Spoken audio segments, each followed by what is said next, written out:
샬롬, 알레리야 10분 단상에 오신 여러분을 환영합니다. 오늘 저는 무덤 속의 3일이라는 제목으로 말씀을 전하겠습니다. 오늘 성경 말씀은 요한복음 19장 41절 42절입니다. 예수의 십자가에 못 박히신 곳에 동산이 있고 동산 안에 아직 사람을 장사한 일이 없는 새 무덤이 있는지라. 이날은 유대인의 예비일이고 또 무덤이 가까운 고로 예수를 거기 두니라. 예수님께서 십자가에서 못 박혀 돌아가신 후에 아리마대 요셉이라는 사람이 빌라도에게 청하여 자신의 무덤으로 예비해 놓은 곳에 예수님을 세마포로 싸서 안치했습니다. 예수님이 이제 드디어 무덤에 들어가신 것이죠.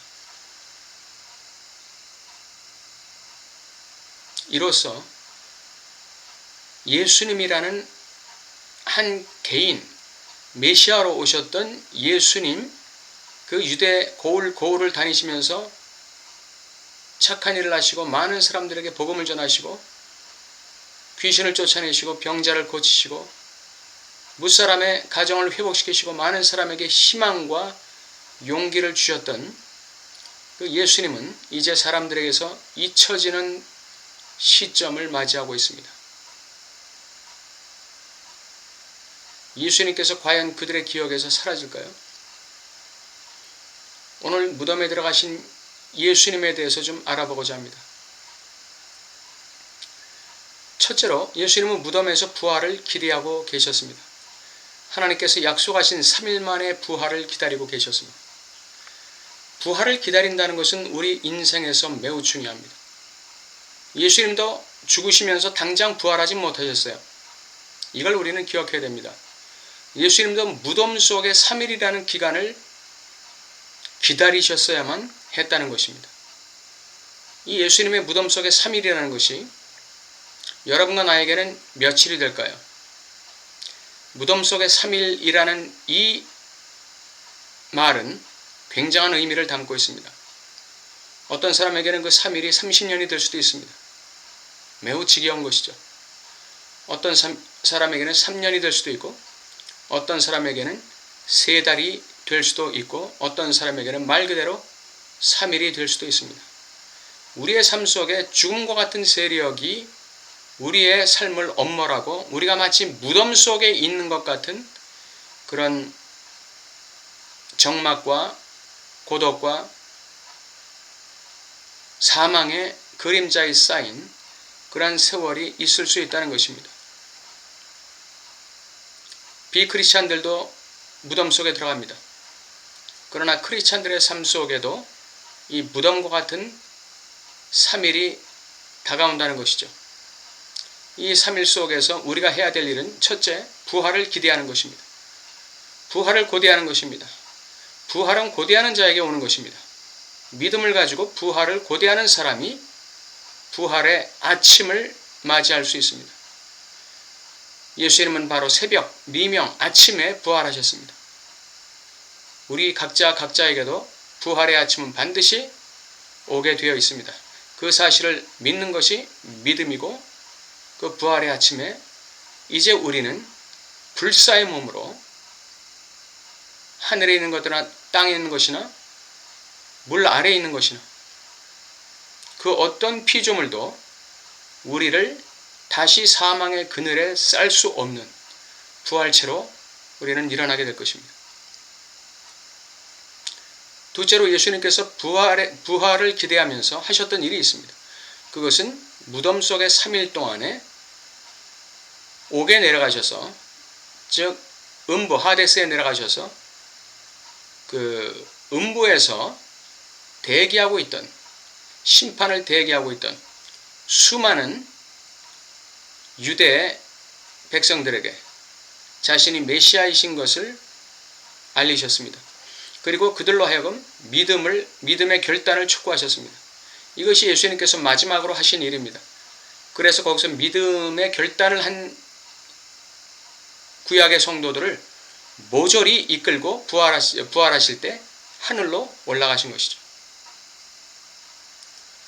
예수님께서는 무덤 속에 들어가셨음에도 불구하고 그 안에서조차 영으로 옥에 내려가셔서 자신의 마지막 사명을 감당하신 것입니다.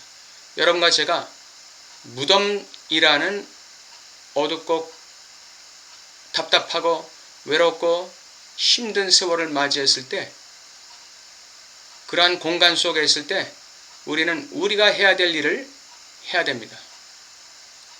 기도하는 일을 해야 되고, 하나님을 찬미하는 일을 해야 되고, 감사하는 일을 끝없이 해야 됩니다.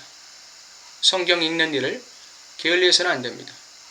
또 나의 생활을 위해서 내가 해야만 하는 그 일들을 반드시 게으름 피우지 말고 해야 됩니다. 몸에 힘이 나지 않는다고 안 해서는 안 됩니다. 예수님도 무덤에서 자신이 하실 일을 마지막까지 하셨다는 사실을 기억하시기 바랍니다. 예수님을 생각하면 우리에게 힘이 납니다. 나만 생각하면 힘이 나지 않습니다. 그러나 무덤 속에서도 예수님은 일하셨다는 것을 기억하면 우리는 일어날 수 있습니다. 할 일을 할 수 있습니다. 셋째로, 누구에게나 어떤 기간이 있다는 것입니다. 무덤 속에서의 어떤 기간이 있다는 것입니다. 그 기간이 예수님에게는 3일이지만 누구에게는 3년, 30년 혹은 10년이 될 수도 있고 7달이 될 수도 있습니다.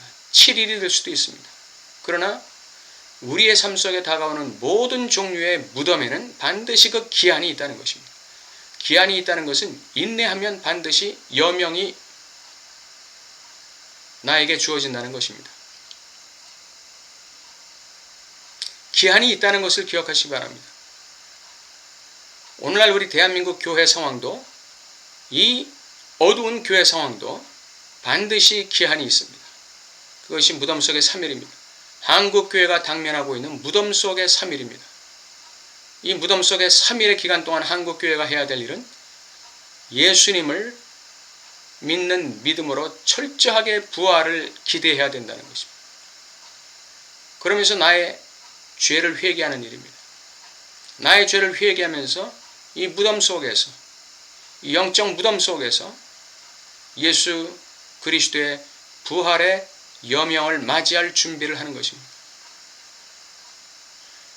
그 기간이 있다는 것입니다. 반드시 끝나는 기간이 있다는 것입니다. 우리 한국교회의 무덤 속의 3일이 1년이 될 수도 있고 2년이 될 수도 있고